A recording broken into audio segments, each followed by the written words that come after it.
In this next video, we are going to perform 5 exercises focusing on lower body muscles in the horizontal position. These exercises are great if you struggle with exercising in the upright position, and they can be performed by anybody. Again, there'll be 30 seconds on and 30 seconds off, but work at your own pace.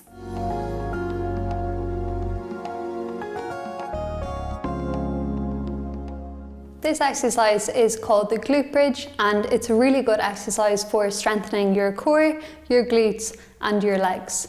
So before we start, it's really important to get the technique right. So what you're first going to do is activate your core by tensing the muscles in your stomach, and imagine that you're trying to pull the back of your waistband down into the floor. And then you're also going to squeeze your glutes, which are the muscles around your bum. And then once you've activated both your core and your glutes, you're going to slowly lift up your hips off the floor and then slowly come back down.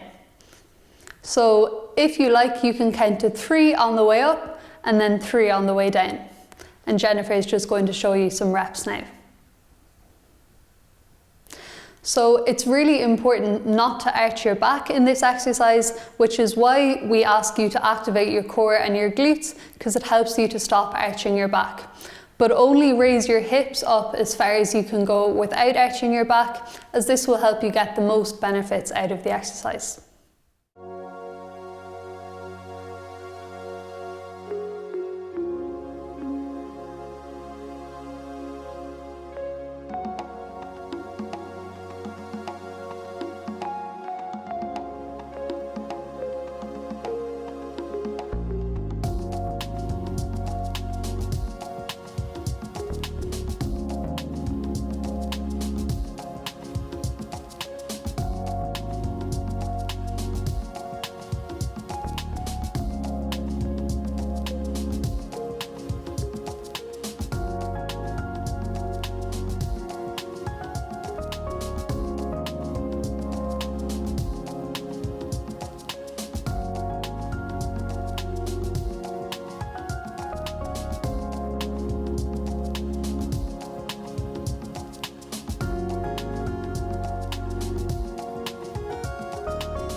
This exercise is called the leg raise, and it's a great exercise for strengthening the muscles in your legs. So first, before you start, you're going to activate your core. So a good cue for doing this is imagine that you're tensing the muscles in your stomach, and also that you're trying to pull the back of your waistband into the floor. And that should help make sure that you've activated your core. Then what you're going to do is lift one leg, keeping your knee straight, up as high as is comfortable, and then lift back down. And you're going to alternate legs. So once you've done one leg, you're then going to do the other leg. So only go as high as is comfortable. This exercise shouldn't cause you any pain, but you should feel that your muscles in the front of your leg are working. And as with all the other exercises, it's important to go nice and slowly, so you can count 3 seconds up and 3 seconds down.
This exercise is called the heel slide, which is a great exercise for training the hamstrings, which is the large muscle group at the back of your upper leg.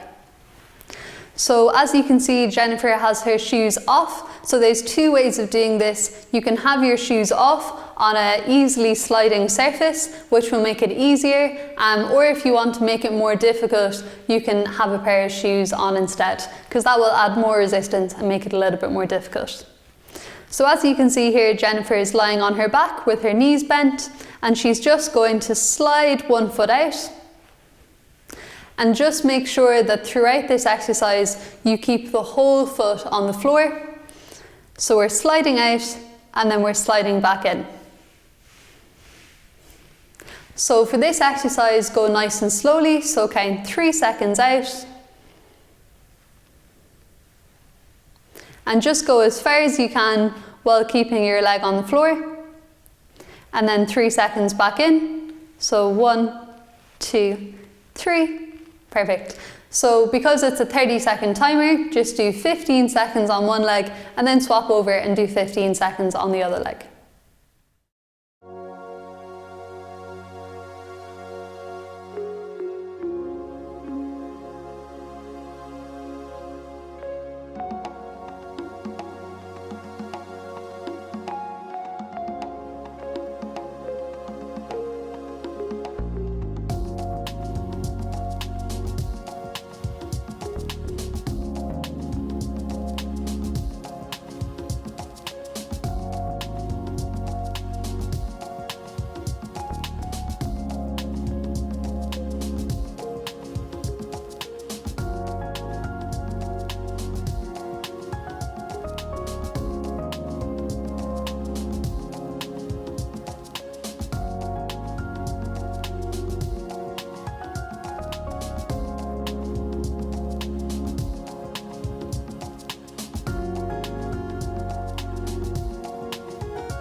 This exercise is called ankle pumps, and it's a great exercise for ankle mobility or range of movement, as well as strengthening the muscles in our lower legs. So what we're first going to do is activate our core by tightening the muscles at the front of our stomach and by pressing the back of our waistband into the floor. We're then going to start the ankle pumps, so as we bring one foot down, we're bringing the other up, and vice versa, so we're alternating. And try to keep your knees as straight as you can during this exercise, but it is okay to have them a little bit bent. And we're doing this exercise for 30 seconds, followed by a 30-second rest.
This exercise is called lying hip abduction, so it's a great exercise for strengthening the abductors, which is the large muscle group at the side of your leg, which we use a lot in everyday activity.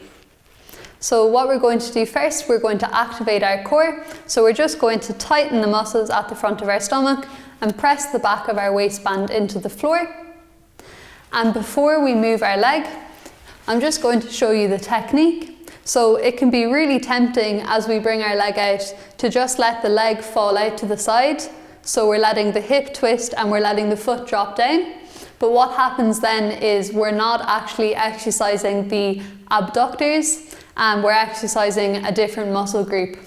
So what we're going to do to correct this is we're just going to imagine that you have to have your knees pointing straight up towards the ceiling at all times, and the same with your toes. So keeping them up towards the ceiling rather than letting them fall out like that.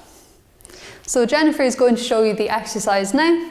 So she's just going to lift up her leg slightly, bring it out as much as she can, and then she's going to come back in.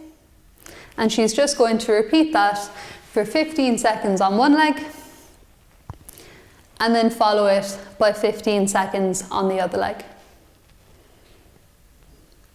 What we also see really commonly is people lifting up their opposite hip to help them lift their leg out more. So for example, if Jennifer is bringing this leg out, people sometimes tend to lift up their opposite hip to help them to get it further. But again, this is using the muscles more in your sides and in your back rather than the abductors. So just imagine that we want to press the back of the hips and the spine into the floor, and don't let it lift up as you're moving your leg.